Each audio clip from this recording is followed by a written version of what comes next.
What's the pettiest, most delicious revenge you've ever seen play out? Because let me tell you, mine involves a toxic friend, a lifelong tattoo, and one perfectly placed lie that she'll never be able to erase. If you've ever had someone try to steal your spotlight or drag you down just to feel better about themselves, hit that like button, subscribe, and get ready. Because today's story is about one woman who thought she could embarrass me at every turn, until she ended up permanently branding herself with my fake tattoo idea. When I first met Peggy, I knew something was off. We were both 25 at the time, introduced through a mutual friend after she moved into a neighboring apartment. At first, I tried to give her a fair chance. I mean, you never want to judge someone too quickly, right? But the warning signs were there almost immediately. Those backhanded compliments that leave a bitter taste in your mouth. Still, I thought maybe I'm overreacting. Maybe she just has an odd sense of humor. So I invited her to a game night. Huge mistake. The night started with sardines, a drunken version of hide and seek in the dark. Sounds fun, right? Well, it was, until Peggy faked a fall and shoved my head straight into a wooden shelf. How do I know it was fake? Because she proudly announced it. I found him first, that's why I pushed you. And then laughed. Everyone else laughed nervously, but my head was throbbing, and my gut told me something important. Peggy wasn't just clumsy. She was cruel. Next came King's Cup. If you've ever played, you know about Never Have I Ever. And of course, Peggy used the opportunity to loudly call out my divorce. Now I don't hide that part of my past. Everyone there already knew and had been nothing but supportive. But the way she said it, the smirk, the tone, it wasn't about honesty. It was about trying to humiliate me. By the end of the night, I was convinced she had some kind of vendetta. I just didn't know why. It didn't take long to figure it out. That night, our friend Mark was there. He's 28, tall, funny, the kind of guy who naturally draws attention without even trying. Peggy's type to a T. Here's the problem. Mark and I were already good friends. Not dating, just close. And that alone was enough to make Peggy see me as competition. Over the next 6 months, anytime Mark was around, Peggy made it her personal mission to single me out. Petty comments. Awkward digs. She wanted to paint me as less than so she could stand taller.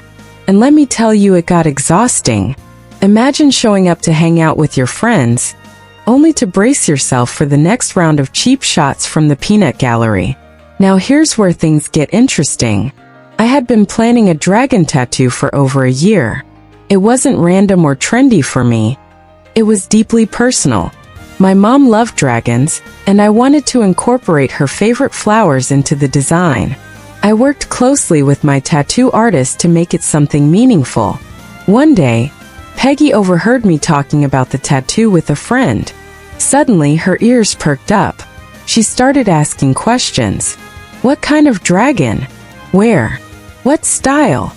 And I swear I could see the light bulb go off in her head. This wasn't innocent curiosity. This was Peggy plotting. And that's when my light bulb went off too. When Peggy asked me for details, I gave them to her, just not the real ones. With the straightest face possible, I told her how much I adored the movie Spirited Away. I went on about how my dad introduced it to me when I was little, how much the character Haku meant to me, and how it'd be so cool if he was wrapped around my arm as a dragon. Now here's the kicker. Peggy had never even seen the movie. I casually encouraged her to check it out and left it at that. Inside, my heart was racing. She won't actually do it, right? Nobody would be that desperate. Oh, Reddit.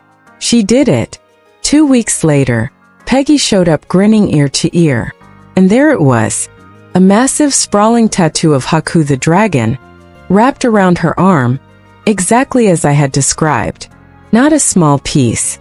Not something subtle. A permanent, larger-than-life commitment to a lie I had told her. She looked at me like she had just stolen my crown jewel, waiting for me to crumble. She expected tears, rage, devastation. And what did I give her? Shock, sure. But then I just smiled. Because I realized in that moment, Peggy had branded herself with my fake dream tattoo, forever. That night, I went home and laughed until I cried. Then I felt guilty for lying. Then I laughed again. It was a cycle, half disbelief, half pure satisfaction.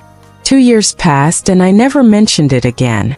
Peggy walked around proudly with her Haku dragon, probably thinking she had beaten me at my own game. But then, just recently, I confessed the truth to a friend, the same friend who went with Peggy to her tattoo appointment. And she confirmed it. Word for word, Peggy had told the artist, "She's going to be so upset. This is like the exact tattoo she wanted." And that's when it hit me. Peggy thought she had stolen my identity, my special design, my story. Instead, she stole a fake one I fed her, and she can never undo it. Think about it. Every time she looks at that tattoo, she thinks of me. She thought it would make me jealous. Instead, it's a permanent reminder of how desperate and petty she was, and how easily I played her. No screaming match. No dramatic confrontation. Just one quiet lie. And now she's stuck with it forever. Revenge doesn't always come in explosions. Sometimes it's a whisper that echoes louder than anything else. Sometimes the most satisfying revenge isn't about hurting someone back. It's about letting their own choices destroy them. Peggy wanted to humiliate me, but all she did was tattoo her own pettiness onto her skin, permanently. And honestly, I couldn't have written it better myself. If this story made you laugh, or if you've ever had someone try to steal your shine, hit that like button.